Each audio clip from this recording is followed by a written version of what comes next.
Hi, I'm Bill Winterberg of FPPad, and I'm here at the T3 conference in Dallas, Texas. Here with me today is Ed O'Brien, Senior Vice President and Head of Technology for Fidelity Institutional Wealth Services. Ed, thank you for being here today. Thanks, Bill. I appreciate the invitation to be here and join you in Dallas. Absolutely. So there are some advisors out there that might only be using one custodian, and they may not be aware of Fidelity and your offerings as far as the Wealth Central platform. Tell me a little bit about Wealth Central and some of the value adds that it provides for investment advisors. Sure, Bill. So let me start by Wealth Central at its core provides the ability for the advisor to manage all of their accounts that they have with us at Fidelity in a really effective way by being able to get to account inquiry functions, see what clients hold, accounts, positions, balances, run reports across all their accounts very quickly and easily. They can also streamline all of their trading at Fidelity through the use of multi-order trade tickets and being able to accumulate orders into block trades and allocations very quickly. Additionally, we provide pretty sophisticated modeling and rebalancing capabilities that are part of that core Wealth Central platform. Additionally, beyond those trading and account servicing capabilities, Wealth Central was built from the ground up really around this idea of an open architecture we call open platform. Because we do want advisors to embrace other technologies that they need to manage their practice. And in doing so, we want to make it easy so that the data flows from Wealth Central into those applications so that they get good data synchronization. They don't have to worry about rekeying information across different systems like CRM, portfolio accounting, performance measurement systems. And we streamline the workflows for them because a lot of those applications are integrated right into the menus on Wealth Central. So when did Wealth Central first debut in the market? Was it about 2007, 2008? A little bit later than that. We started a pilot in late 2008 and we went to general availability in 2009. Today we have over 2,000 advisor firms that run Wealth Central, and we're still transitioning about another 1,000 firms in 2012, so that our legacy platform advisor channel will slowly go away. So as Wealth Central matures, as you reach that 3 and 4 year time period, what type of new integrations have you been building into the platform to add leverage and connections for advisors that are using it? It's a great question, Bill. I'll tell you, we've been taking the lead from our clients, our advisors, who are kind of giving us direction on where to go with integration. So we started with Wealth Central, integrating into portfolio accounting and CRM systems, knowing that those were kind of the core systems that our advisors were using. But also, financial planning tools, certainly an important part of an advisor's business model, business practice. And as we continue to grow, not just the type of capabilities. For instance, last year we added document management and workflow with a company called Extract. It's another Fidelity company, happens to have really high-powered document management and workflow capabilities. So we're adding breadth of capabilities, but also the number of partners and vendors that integrate with Wealth Central. So now advisors can choose from multiple CRM systems, multiple portfolio accounting systems, and get kind of what they want as kind of the right set of features versus price points that work for their business best, and know that it's all integrated by Fidelity and supported with us. Great. Yeah. Now, Fidelity is also really on board with the advent of mobile devices. I know you're compatible with iPhone and iPad. What mobile devices can advisors use to interact with your platform, and how do you think has that changed the evolution of Wealth Central? Oh, of course. We love mobile. And I think what we'll see as an industry is that slowly the web applications and mobile will start to really kind of overlap a lot and at some point converge, right?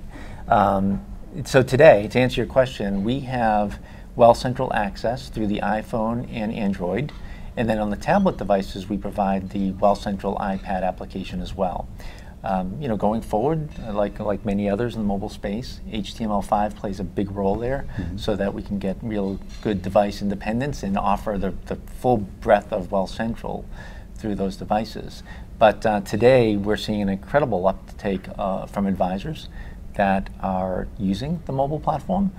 To date, across the iPad, the Android, and iPhone, I believe we're at over 5,000 downloads for Wealth Central. So wow. it's taken on quite a track of its own. That's really good. With something that didn't exist but 2 years ago, now you're talking those types of numbers. I think it's really good growth in that space. It's huge. I mean, but like the conference, just like here at T3, 2 years ago, how many people were carrying iPads? And now half, if not more, of the audiences are walking in with iPads. So yeah. It's something I think we just all need to respond to and provide the platforms the way our advisors are working. It's incredible. So when you look at that growth of mobile device adoption by advisors, when you query your advisors about the tools and systems that they're using, what are you most excited about going forward in 2012 by incorporating and enhancing the Wealth Central platform? So I think a couple of the way we think about building out Wealth Central, one is we want to make sure that we're still investing in those core capabilities. So we'll continue to advance areas like trading and money movement and make it easy for advisors to really kind of get the best efficiency in those areas of managing accounts. Secondly is we want to make sure that we continue to broaden the set of capabilities that we have integrated to Wealth Central, but also deepen integration so that we can really get to the top workflows that advisors have across the applications they're using and remove as many of the keystrokes as possible, make it really easy for them to use, not just Wealth Central, but the integrations of the workflows that cross the applications they use. And then thirdly, mobile, we look at as an area that we're going to commit to year in, year out here in terms of where we develop and what we develop there. I think the next phase of mobile for us will be continuing on deepening integration. So today there's the ability to get your aggregated account information through the Wealth Central mobile platforms, but I think the next step there is the workflow integration that we see on the Wealth Central website today. You also mentioned streamlining of just back office processes. One of those that I think is really getting a lot of interest with advisors is the ability to use electronic signature with form processing and account applications. What can you say about the electronic signature adoption in your platform? So we've been using electronic signature for about 2 years now, opening accounts. We find today it actually works best in the areas where the advisors either managing, are moving, transitioning a large number of accounts in bulk. So a process that we tend to call a bulk account opening is where it seems to have its best traction, because then the advisor is very engaged and they're able to set up or get their client familiar with the experience that they will be getting email, and they'll open up the document and they'll e-sign it. So it's taken off really well there and works great. It's a very, very fluid process and we like it. We are doing a lot more around on kind of the ad hoc account opening, or the single account opening process. But those ones are still a bit slower in terms of uptake from advisors. But I think right now it's the proposition for an advisor who has to move 100 accounts to us. It sounds a lot better when you say we can e-sign we can handle e-signature on all those accounts as opposed to just doing one-off. Absolutely. Yeah. So Ed, where can advisors find more information about Fidelity Institutional and about Wealth Central? So there's always our website, and then certainly if they're a client of Fidelity's and they're working through their relationship manager, that's always a great point of contact as well. Fantastic. Ed, thank you for taking some time to speak with me today and bring me up to speed on what Fidelity's been doing with Wealth Central and how you're helping build it out for advisors. Welcome, Bill. It's been a real pleasure. Thank you very much.